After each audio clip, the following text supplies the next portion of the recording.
My Lady Jane by Cynthia Hand, Brodi Ashton and Jodi Meadows. The story begins in a slightly altered 16th century England, where history has been tweaked and magic exists. Certain people, known as Edians, possess the ability to transform into animals. This ability is viewed with suspicion and hostility by others, called verities, who believe humans should remain strictly human. Tensions run high, despite King Henry VIII, who famously turned into a lion and ate his jester. Having decreed tolerance for Edians years prior after discovering his own Edian nature, his son, the young King Edward VI, now sits on the throne, attempting to navigate this uneasy peace. Our story focuses on 16-year-old King Edward, who receives devastating news from the royal physician, Master Boo Boo. He has the affliction, a fatal lung illness, and has only 6 months to a year left to live. Edward, though initially disbelieving and dismayed at his life cut short before he could truly experience it or even kiss a girl properly, eventually confronts his mortality. His illness quickly becomes the talk of the court. His older half-sister, Princess Mary, a stern, devout verity with a known distaste for Edians, offers solemn condolences. His other half-sister, the quieter Princess Elizabeth, Bess, whose own Edian heritage is rumoured, her mother, Anne Boleyn, was supposedly a cat Edian, expresses sincere sympathy. The political implications of Edward's impending death become paramount. John Dudley, Duke of Northumberland, and the ambitious Lord President of the King's Privy Council, approaches Edward. Dudley, a man characterised by his imposing eagle-like nose and shrewd demeanour, points out the danger of the throne passing to Mary. Her staunch verity beliefs would undoubtedly lead to the persecution of Edians and likely plunge the kingdom back into violent conflict. Bess, while perhaps more sympathetic to Edians, is deemed too unpredictable. And besides, Edward holds the sexist view of the time that a woman cannot rule effectively. Dudley presents a solution. Bypass Mary and Bess in the line of succession. Instead, Edward should name the male heir of his cousin, Lady Jane Grey, as his successor. Jane, known for her love of books and quiet nature, is known to be sympathetic to Edians. Her own mother is rumoured to be one. To produce this heir quickly, Dudley proposes Jane marry his own youngest son, Gifford Dudley. Edward feels a pang of sadness as he harbours a fondness for Jane and had perhaps distantly hoped to marry her himself, but Dudley presses the urgency. He describes Gifford as handsome, well-bred, trustworthy, and crucially, possessing Edian magic. Hesitantly, Dudley reveals Gifford's specific Edian nature. From sunrise to sunset, Gifford involuntarily transforms into a horse. Edward is initially taken aback, recalling Dudley previously dismissing this son as a half-wit, a lie to hide the truth. Despite the peculiarity, Edward sees the potential benefits for Jane, independence within the marriage, and the kingdom, a guaranteed Edian sympathetic line. Pressured by Dudley and his own failing health, Edward signs the decree, arranging the marriage for the upcoming Saturday, just days away. Meanwhile, Lady Jane Grey, engrossed in a book about the history of beets, is abruptly informed by her overbearing mother, Lady Frances, that she is to be married on Saturday to Lord Gifford Dudley. Jane, accustomed to being a pawn in her mother's ambitions and having endured 4 previously failed engagements, initially reacts with weary resignation. However, the extreme haste of the wedding raises her suspicions. Determined to learn about her intended, she travels to Dudley Castle. There, she encounters Gifford's older brother, Stan, possessor of the formidable Dudley nose. Stan, mistaking Jane for one of Gifford's many supposed romantic conquests, inadvertently confirms Jane's worst fears by rattling off names of women Gifford supposedly consorts with, commenting on Jane's unusual red hair and lack of shape compared to Gifford's usual preferences. Horrified and outraged at the idea of marrying a notorious philanderer, Jane resolves to prevent the marriage at all costs.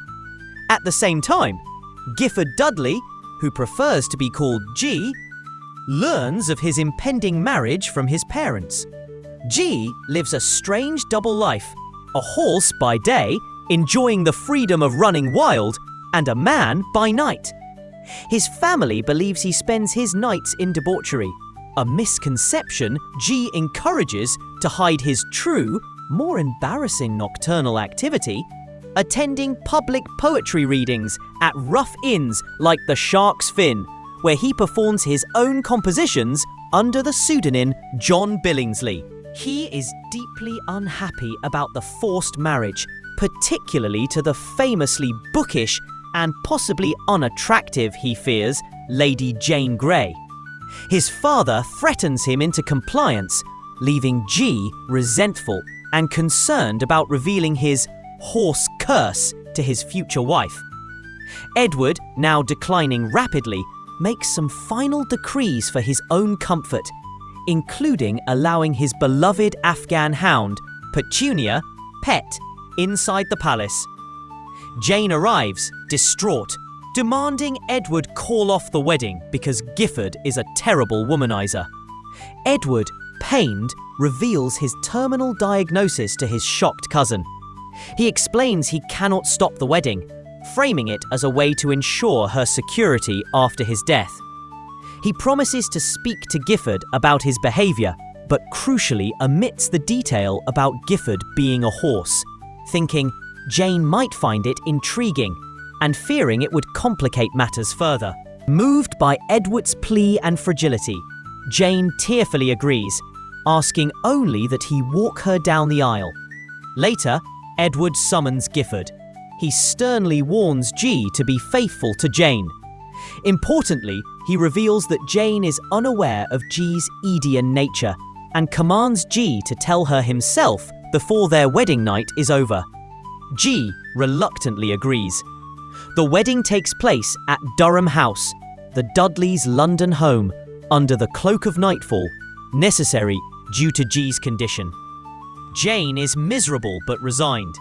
Edward, looking frail despite his royal attire, escorts her down the aisle. When Jane finally sees Gifford at the altar, she is stunned by his handsomeness and, most notably, his perfectly normal-sized nose, a stark contrast to his father and brother. Their vows are exchanged with little emotion, both bride and groom appearing unhappy. The brief kiss is perfunctory. At the wedding feast, Gifford drinks heavily, steeling himself for the wedding night and the revelation he must make. He makes several clumsy mental attempts at freezing the horse curse news. Back in their chamber, however, his courage fails him, fueled by ale.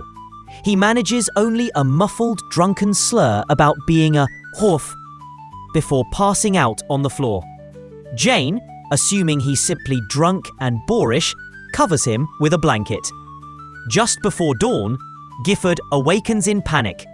He tries to wake Jane and explain, but it's too late. As the sun rises, Jane watches in astonishment as her husband transforms into a magnificent chestnut stallion before her eyes.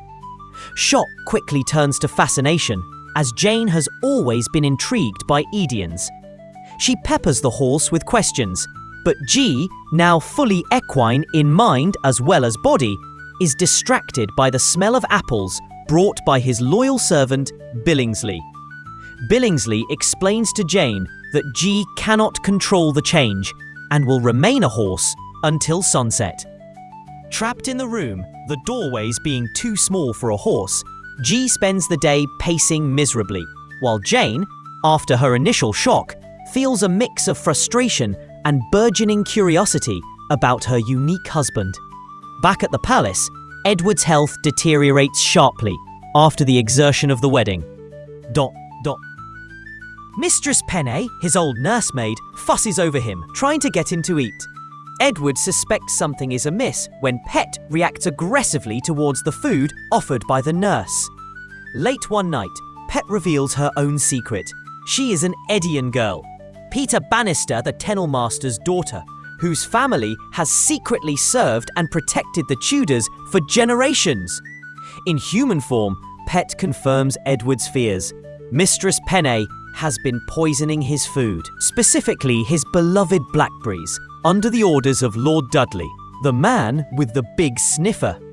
Edward realizes Dudley orchestrated his illness to place Jane, controlled by Gifford and thus by Dudley, on the throne.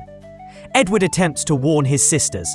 Mary dismisses his claims of delirium, even offering him poisoned blackberry pudding. However, Bess, showing unexpected strength and loyalty, believes him. She secretly provides him with an antidote hidden in apricots and promises to help him escape, revealing she is also an Edian, a cat. She urges him to find his own animal form to escape the tower. That night, Dudley and Boo Boo make a final attempt on Edward's life, drugging him and locking him in his room, assuming he'll soon die. As they leave, Bess arrives, presumably in cat form, slipping under the door. She confirms the danger and tells him their grandmother, Gran, at Helmsley Castle, can help him, instructing him to find his Edian form to escape out the window. Desperate, Edward focuses, remembers his parents were both Edians. His mother, a bird, leaps from the window and transforms mid-air into a kestrel, soaring away from the tower. Jane, now queen, after being informed of Edward's death, finds herself overwhelmed and unprepared. Her mother and Lord Dudley pressure her, clearly intending to rule through her. Jane, suspicious of Dudley, refuses his demand to crown Gifford king immediately, citing Gifford's horse nature as a practical impediment. This causes a major argument between Jane and Gifford, with accusations of mistrust and ambition flying between them. Gifford storms out, hurt by her lack of faith and her dismissal of him as useless. Edward, meanwhile, experiences the joy and disorientation of being a bird. He struggles to control his instincts, eating a mouse, and finds himself lost. He eventually changes back to human form near a village, only to find himself naked. He's attacked by a woman with a rolling pin, mistaking him for a pervert, and bitten by a farm dog before finding refuge in a barn. There, he encounters Gracie McTavish, a sharp-witted, trouser-wearing Scottish girl who quickly deduces he's an Edian on the run. She reveals herself as a fox Edian and a former member of the notorious Edian group, the Pack. After Edward saves her from an angry farmer by changing back into a kestrel and attacking the man, Gracie agrees to help him get north to Helmsley. Their journey is fraught with Edward's lingering illness, mutual suspicion, growing attraction, and arguments about propriety and survival. Gracie shares her tragic past, her family killed by English soldiers, her time with the Pack, and her flight from its new, ruthless leader, Thomas Archer, who wants a specific pearl-handled knife she possesses, a memento from the Pack's previous kinder leader, Ben. Edward finds himself falling for the capable, unconventional Gracie. Back in London, Mary Tudor arrives with an army, having been alerted to Jane's ascension. Dudley, seeing the tide turn, immediately betrays Jane and Gifford, siding with Mary. In the throne room, Jane and Gifford are arrested. As dawn breaks, Gifford transforms into a horse, shocking the court. Mary offers Jane a choice: renounce Gifford and Edianism and accept exile in a convent, or face execution. Gifford silently urges Jane to save herself. However, moved by Gifford's loyalty and her own principles, Jane refuses to denounce him or Edians. Mary orders them both imprisoned, Jane for beheading and Gifford for burning at the stake. Imprisoned and despairing, Jane discovers her own Edian ability, transforming into a small, furry ferret. Overhearing Dudley and Boo Boo discussing Edward's escape, they faked his death with another body, Jane realizes Edward is alive. Filled with renewed hope, She uses her ferret form to escape her cell and rescues Gifford from his tower. As they flee, Peter Bannister helps them, providing Gifford's letter from Jane, with Edward's clue skunk scrawled on it, and sending Pet, who escaped her own captors, to guide them. They deduce Edward is heading to their great-grandmother's, Gran, the skunk Edian, at Helmsley Castle. Their journey is perilous. They are pursued by Mary's soldiers. Jane struggles to control her ferret form, changing back into a girl unexpectedly. They face danger from the pack when they stumble upon their headquarters, the Shaggy Dog Tavern, while seeking food. Jane is gravely wounded in the skirmish. G, terrified of losing her, runs frantically through the night, following Pet, carrying the injured Jane. They finally reach Helmsley Castle, reuniting with Edward and meeting Bess and Gran. Gran, a formidable and eccentric old skunk Edian, uses her knowledge of Edian remedies to heal Jane. Edward, recovering from the poison under Gran's care, also learns to better control his kestrel form, though he still struggles with the bird joy. A strong bond forms between Edward and Gracie, despite Edward's awkwardness and Gracie's reluctance to trust a king. Jane and Gifford reconcile, confessing their love, which helps Jane master her ferret change and miraculously breaks G's sunrise-sunset curse. His desire to stay with Jane overrides the involuntary transformation. United, they plan to retake the throne. Bess reveals she has been secretly assembling her own army. They decide they need more allies, the French King Henry II and, controversially, the Edian pack. Edward, Jane, Bess and G travel to France. Edward persuades King Henry II to lend ships and soldiers by playing on his fear of female rulers. Edward also meets Mary, Queen of Scots, discovering she is a mouse Edian, and secures the tentative support of her secret Scottish Edian forces. His attempt to kiss Gracie fails when she insists she can't forget he's a king. Returning to England, they approach the pack at the Shaggy Dog. Archer, Gracie's hostile ex-boyfriend and the pack leader, refuses to help unless Edward kills the legendary Great White Bear of Rill, a task considered impossible. Despite the danger and Jane's protests, believing the bear a myth, Edward agrees. He and G hunt the bear, which turns out to be terrifyingly real and enormous. Through teamwork and G playing dead very convincingly after falling on the bear, they manage to kill the beast. Archer, bound by his word, agrees to align the pack with Edward's cause. The final plan is audacious.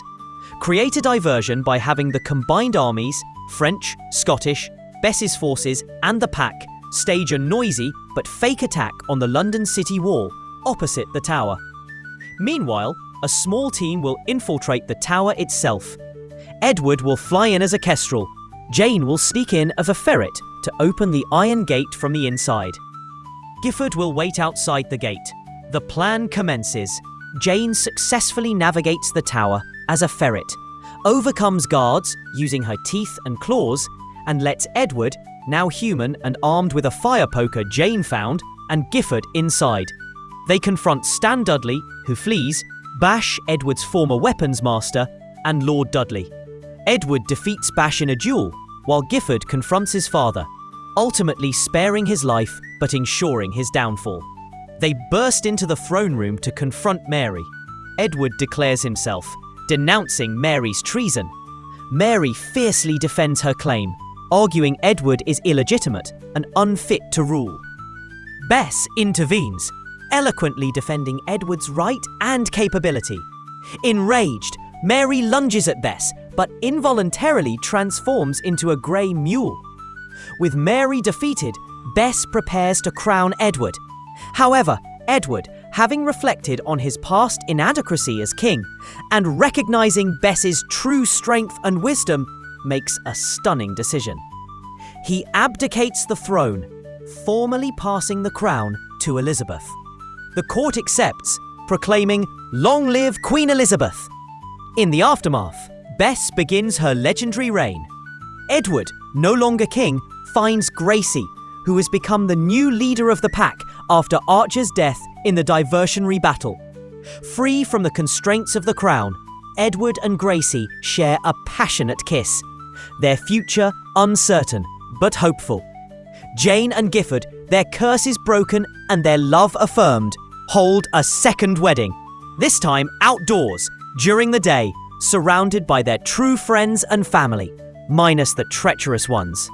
With everyone holding books just in case, they exchange heartfelt vows. Later, Gifford confesses his secret passion for poetry, reciting a sonnet, suspiciously similar to Shakespeare's Sonnet 18, to Jane. Their story concludes with them embracing, finally free to begin their happily ever after, deeply in love. If you enjoyed this book breakdown, please consider liking this video and subscribing to get notified when we post our next book.